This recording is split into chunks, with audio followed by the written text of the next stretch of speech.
Halimawan sa ilalim ang dalawang higante ng Gilas Pilipinas na si Kai Sotto at Quintin Millora Brown sa bilig ng Japan. Another history na naman ng mga Pinoy sa Japan. Yan ang ating mga pag-uusapan para sa video natin na ito. Koshigaya Alpas versus Chiba Jets. Magiging makasaysayan na magiging labang ito dahil nga yan sa ating dalawang young Pinoy center player sa bilig na magkakatapat dito. Ito nga yung twin tower na si Kai Sotto ng Koshigaya Alpas at si Quintin Millora Brown ng Chiba Jets. This video ay i-breakdown natin ang mga opponents na kanilang makakatapat both team, especially ang mga imports ng magkabilang kupunan kontra kay Kai at QMB bago natin pag-usapan ang mismong tapatan ng mga ito. Unahin na natin si QMB kontra sa bigs ng Koshigayas. Tangan ngayon ng Alpas ang tatlong aktibong international imports. Ang una na nga dito ay si Anthony Clemons, isang guard na susubok sa perimeter defense ni QMB.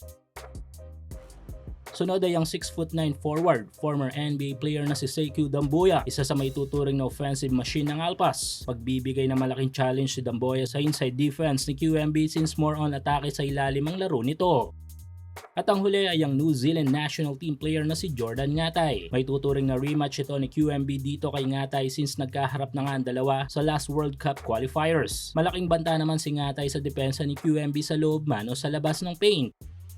Sunod naman natin pag-usapan ay yung mga imports ng Chiba Jets na makakatapat naman ng ating pambato na si Kai Sotto. Sa ngayon ay may tatlong aktibo international imports lamang ang Jets since injured si John Mooney. Pero may tangan naman silang former Japanese NBA player na si Yuta Watanabe. Suportahan ang inyong paboritong team sa PBA, NBA at MPBL o kahit pa nga sa mga overseas league. Full details sa comment section na magbibigay hirap din kay Kai sa laro. Ang unang import na makakasagupa ni Kai ay ang 6'9" NBA G League player na si Garrison Brooks. Isang athletic player na agresibo sa puntusan sa ilalim. Tiyak na mapapalaban dito ang depensa ni Kai sa paint. Sunod ay ang 6'6" former NBA G League na si Nassar Little, isang offensive player din na magbibigay din ng sakit sa ulo sa loob man o sa labas kay Kai.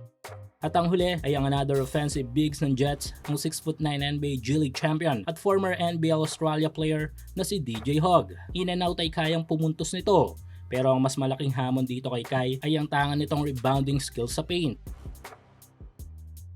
Ngayon naman ay ang tapatang Kai at QMB. Sa laban na ito ay pwedeng mapanghawakan ni Kai ang opensa habang si QMB naman ay ang depensa. Since matangkad nga si Kai ay kaya nitong mapuntusan sa ilalim si QMB o kaya naman ay makuhanan ng foul. Sa part naman ni QMB ay paniguradong mahihirapan si Kai sa mga offensive at defensive rebounds. Overall ay mas limado pa rin si Kai sa mas magandang performance this matchup since main center ito ng Alpas habang role player naman si QMB.